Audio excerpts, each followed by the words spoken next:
Welcome to Teach, Learn, Share, a podcast that thoughtfully explores teaching and learning practices in higher ed. I'm Jasmin Chahal, an educational development and digital learning designer.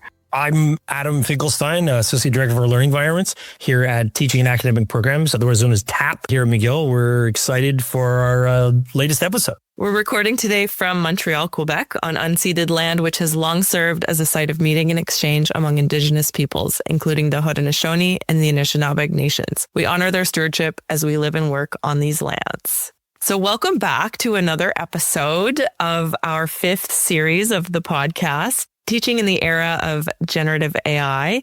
This series is off to a great start. We started with an episode discussing a few things instructors should be considering when making decisions about Gen AI and how it fits or doesn't fit into their teaching and learning. In the last episode, we spoke with an instructor who shared an example of how he's designed AI into one of his assessments. And I'm really happy to be hearing the details of these examples. I think it's something that the community is really craving right now. I think folks are just trying to navigate this kind of brand new academic landscape, and it's sometimes hard to fathom what actually designing AI in or out of one's assessment actually looks like in practice. So luckily, we do have some trailblazers in the community who've gone ahead and started to experiment with different designs. So we're really excited to showcase some of them to you folks who are listening.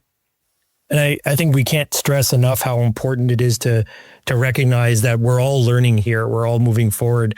And I think that's one of the biggest challenges with AI that we're all wrestling with is that, instructors that are using AI never grew up using it, never taught using it, never learned how to use it, and are just sort of being thrown into a sea where AI is now everywhere, and essentially being forced to deal with it in one way or the other.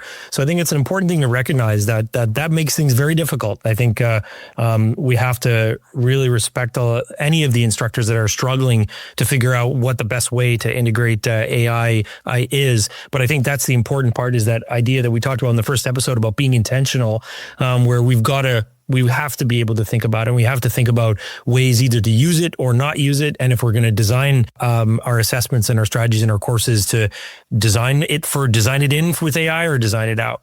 Absolutely. And things are just moving so fast that it's a bit of a hectic time. So I do empathize with the situation that instructors are in right now. In this episode, we will be talking to another instructor who's designed an assessment that directly incorporates AI. We'll show we'll explore how the assignment came together, why it made sense for the course, and what it's been like for students to engage with it. Today, we are welcoming back to the podcast McGill instructor, Dr. Jasmin Chahal. We had an episode with her, series 2 of the podcast, episode 2 on flexible assessments. That was a really great episode. You should go check that one out as well. But we're inviting Jasmin back today to talk about a completely different assessment, and one that incorporates or it designs AI into it. So before diving into what that assessment is, Jasmin, do you want to briefly introduce yourself and tell us a little bit about your teaching at McGill? Absolutely. And I'm so happy and honored to be back. Love this podcast. So I am Jasmin Chahal. I'm in the Department of Microbiology and Immunology.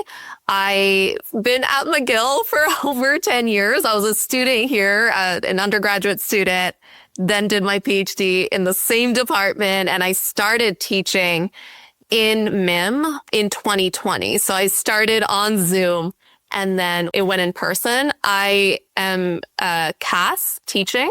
So I teach many, many courses. I coordinate 2 courses in the fall, but lecture in 3. And then in the winter, I coordinate 2, but lecture in 3 as well. And then take on some students in FSci 396, 397, MIM 498 or 499. So busy teaching schedule. And the courses are lab and lecture based. So I get it all. Yeah, you're busy, and we're very, very grateful to have you here, and taking some of the time out of your day to be with us is not not lost on us. So thank you so much. I guess we can dive right into the assessment. Can you describe the assessment that you've created that integrates AI?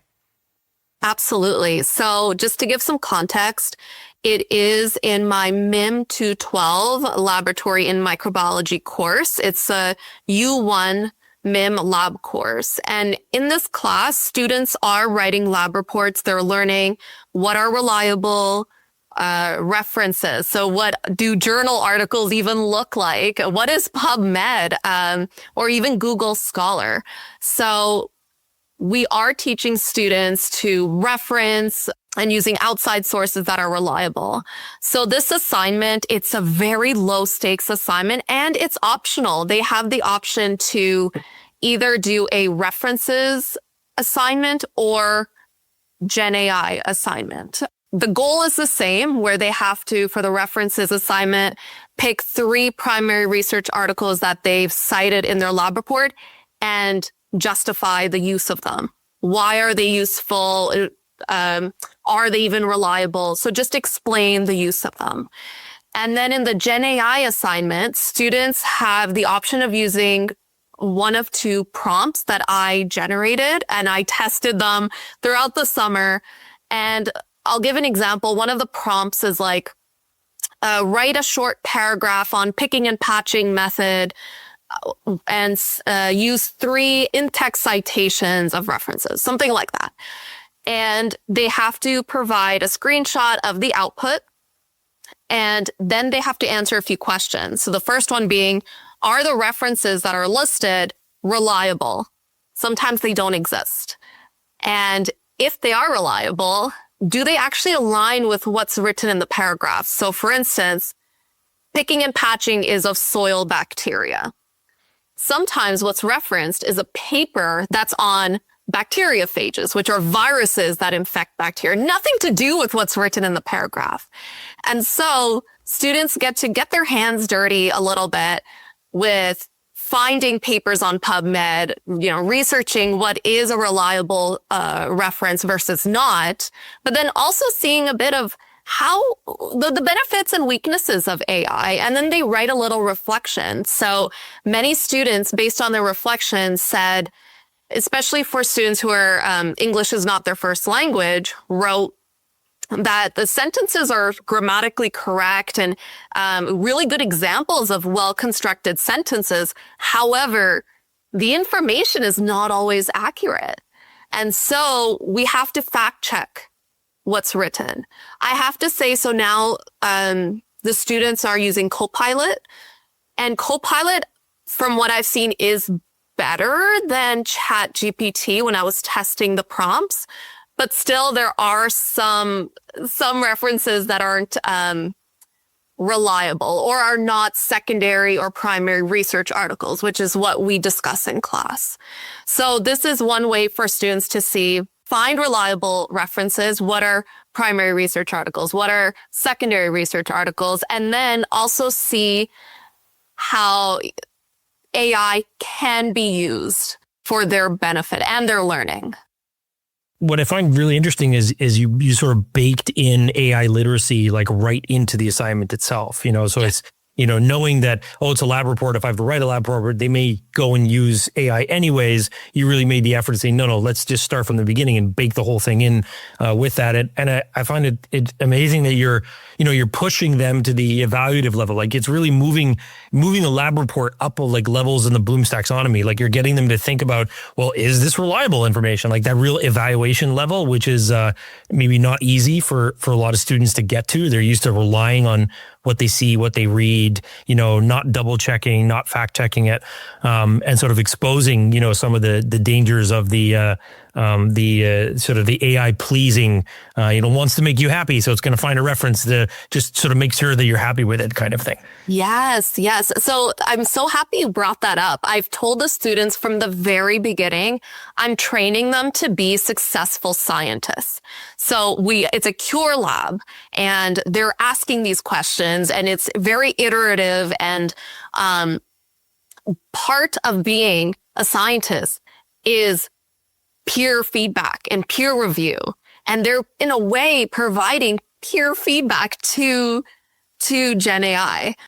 What motivated you to design the assignment this way? I mean, you kind of already talked about, preparing them to become real scientists, but can you elaborate on that? Like what first kind of got you interested in exploring integrating AI into your class?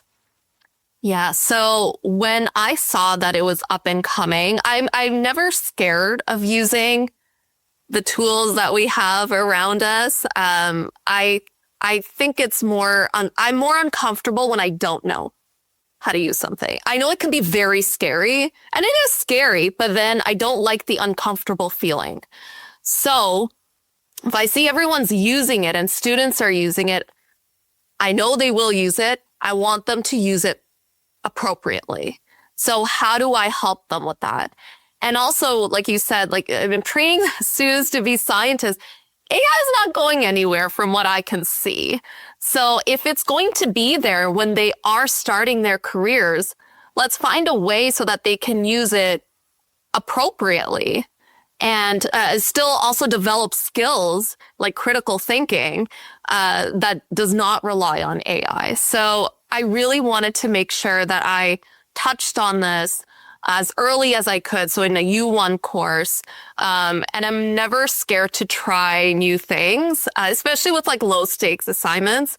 So that's really what drove me, was the fact that everyone was using it and it's something new. The students are using it. How do I bring this into the class and discuss it?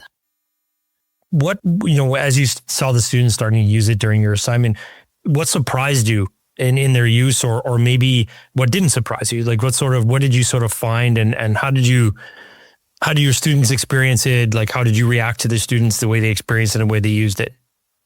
So what surprised me was that not everyone knew about AI or used it.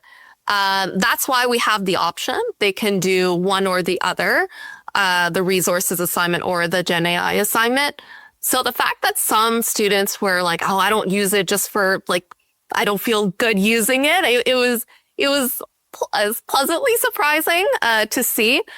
But then what I really found amusing was when students so in the labs, they are in cubicles. So that means there's 10 to 12 students in one room, and then we have 11 rooms. And I would go visit, and they're talking about the assignment, and they would say, oh, I was trying to look up this one paper and it just didn't exist. And like, they would be so surprised and they'd be frustrated.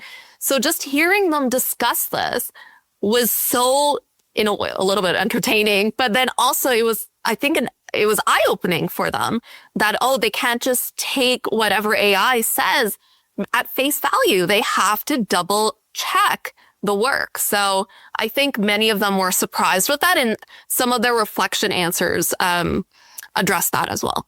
I think this is so cool because it's really showcasing like the limitations of AI. And I think it's important for us all to see some of these limitations, and especially students, who are kind of taking some of these outputs at face value and, maybe submitting them, really seeing that like it's going to reference things that don't exist, even, or reference the wrong thing for certain topics. So you've given this assignment a few times. You said it's the third time.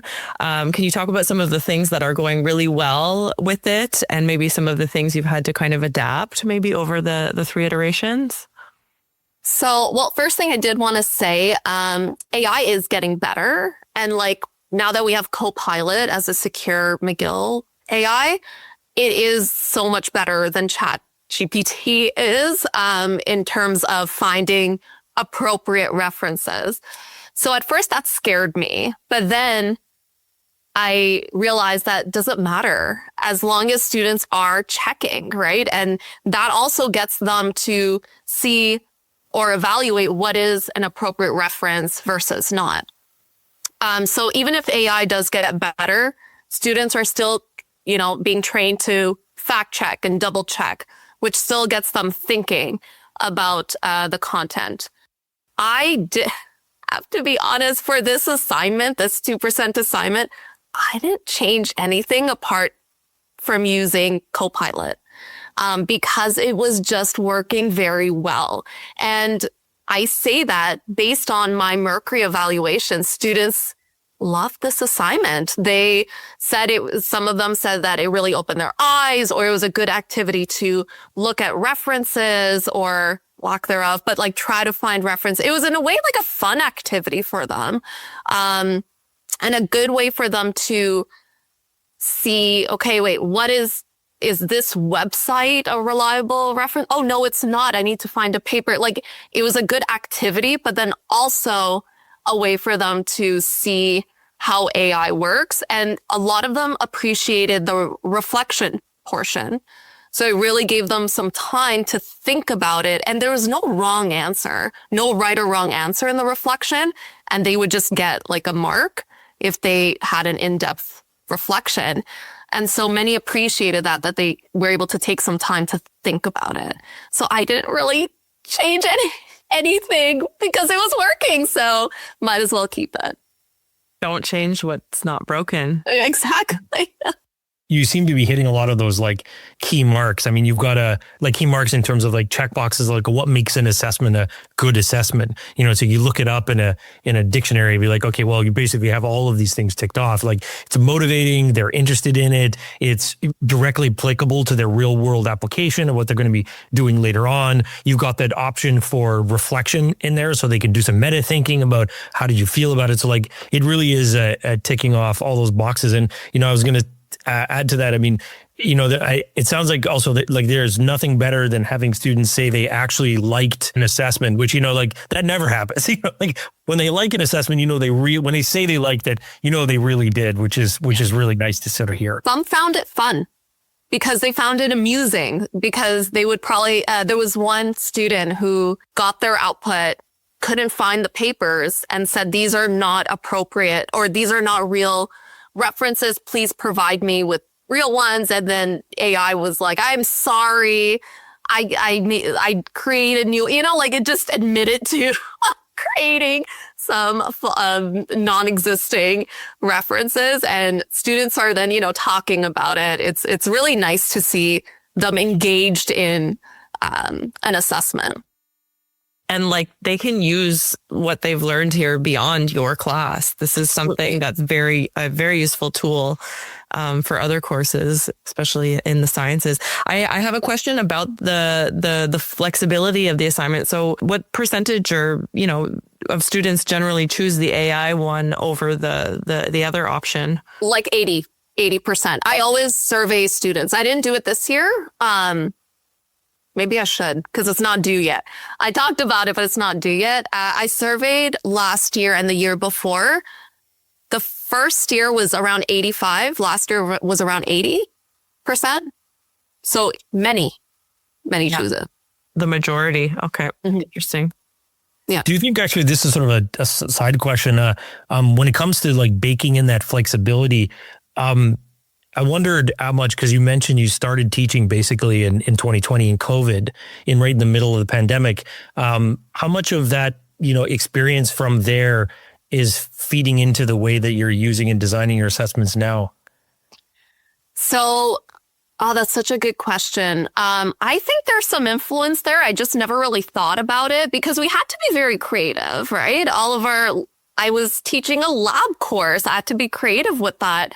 And I think part of being creative and just trying new things really is something that I kept in mind for teaching now. And also I think it's the fact that when I was a student, I needed all these different types of assignments to really be able to check off all my learning outcomes. I always used it as a checklist for each class. So I think it's a combination of the fact that I myself just preferred these different, formative assessments, or different types of assessments. And the fact that I had to teach online and be creative really influenced having these types of assignments. Yeah. Yeah. In the last 5 years, there's been a lot of opportunity to grow our skills on adaptation and change agility. And not be afraid if it doesn't work well, right? We just have to be okay with that. I think that's the key is provided an opportunity is one sort of positive way. Forced into change is another. But I mean, I think there's a lot of parallels in the disruption of the pandemic and the disruption that AI is causing. It's that same, bringing you back to, okay, now I have to revisit my assignments and assessments again. One of the things we hear from faculty too is that it can be very exhausting that, constantly having to redesign and reassess your assessments. What do you do to sort of combat that exhaustion? Like, oh no, I have to redo it again, or I haven't found it right, I have to change everything again. What do you do to sort of keep motivated to make sure, oh no, I got to change my teaching again, like have it be a positive versus a negative thing? So I always tell my faculty, or I even tell my students, especially with the Mercury evaluations coming up, that I'm still learning. I'm always learning. And nothing should remain the same in our teaching. Yes, there's going to be some things that do stay the same, but it's every year there's something that's different, and it should be that way. For all the faculty, especially like my colleagues who are struggling with this, I offer my assistance. I help them write a statement in their course outline, or, I think I sent my assignment to, I don't know how many people so that they can use it. If I can help in any way, I'm going to, but I need them to also not be afraid to do something about it, because if we don't do anything, it's just going to be harder. So, I try to offer my assistance wherever I can. And I think that's very important. We have to work together on this. It's it's the entire campus is all of schooling that are struggling with this. We should work together. And along those same lines, so you do collaborate a little bit with faculty and offer your assistance, your insights. If you were to give a piece of advice to other instructors who are thinking about integrating AI into their teaching, what would that advice be? I think seeking help is number one. So I just came back from the retreat I hosted, and I had some of my colleagues say, well, where do I go? How do I learn? And so then we brought up TAP, and there's so much on the website, and there's some, I believe it's like recorded. There's some webinars that really discuss, I think, what Adam was saying. So, okay, maybe if there's an assignment that students will use AI. So if you really don't want them to use it, you have to create an assessment that does not, require students to use, I guess, their computers or anything. So there are references or resources out there, but you have to go seek the help. And I'm more than happy to provide them with the references. So I think that's the key is, if you want to know more about it, ask, and someone is bound to help you or lead you in the right direction. And I think there's an element to that as well of like openness that's kind of required too. So if you're going to ask, like, you may have to change things. And sometimes that's really hard for folks that have been doing something a certain way for a very long time. And as you said, the longer they do it one way, like the harder it is to potentially have to rethink it in the future. So what's next for this assignment? Honestly, what I've been doing is advertising this assignment to anyone and everyone, mainly because it's been so popular for all the right reasons. And if it can help other instructors, please take it. I think I even sent like my rubric and everything and discussed with other faculty members in other departments. And I don't know if they're using it, but I took the time to give them everything they need if they want to implement it. Maybe in the future, some questions will change depending on how good AI gets, but the premise and the goal will stay the same. I want the students to fact check, be the reviewers of whatever AI's output is. So it's going to stay. Whether the questions change here and there, we'll see based on based on AI. Again, we have to adapt with the times. So that's the plan. So just to wrap up here, if you were to sum it up, what is your biggest takeaway from trying this assignment? And I know we've probably mentioned many of the takeaways, but if you were to give one, what would it be? Don't be scared to try new things. I think that's what has been working for me these past almost 6 years is I was never scared to try new things. Something might fail. That's okay, especially with low stakes assignments. Start simple, start low stakes, but don't be scared to try something new. First of all, that's a great response. I mean, I think, that kind of openness is exactly what makes teaching better and how we all improve. None of us know everything and we're all learning all the time. And that's one of the nice things about being at a university is that it's an environment for learning and it really does is supposed to help promote that. So related to that, what can the university or TAP or the university at large or administration in general do to help you more, like in using AI effectively in your course? Like what could the university do more to help you out? From what I've heard and all the hesitation, I think many can use more examples on how to integrate it into the class or some assessment types that might not require it at all. And this is a discussion I had with a few people where, if you change, for instance, like students are going to write essays in class or write their lab reports in class, are we really hitting that learning outcome or that skill that we want the students to have?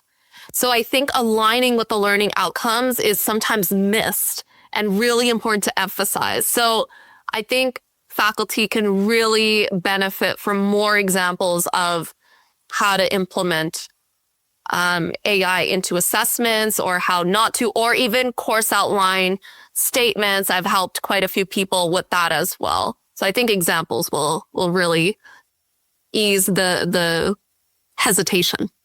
And it's interesting. You touched on. What's great is on all your conversations is you're touching on all of the areas that are coming out in the research on assessment. And what you just said, which was really interesting, is you're really going back to the idea of validity of assessments. Like the whole point of an assessment is it needs to be valid and it has to actually be able to determine whether people have achieved learning outcomes. And so many situations, an instructor might alter and modify the assessment and actually make it an invalid assessment.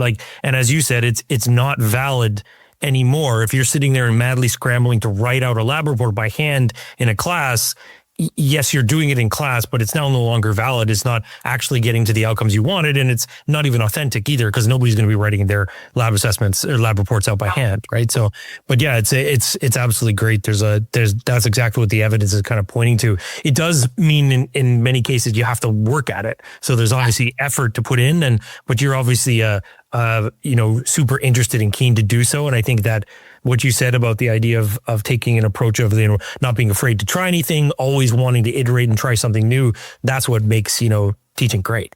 Yeah. And just being okay with failing here and there, that it happens to everyone. And when I think as instructors, we need to remember that we don't want our students to perform. We want them to learn. You can perform and learn absolutely nothing. So I think learning has to come first. Performance comes with it. And so that's something that tends to be forgotten and needs to be reminded.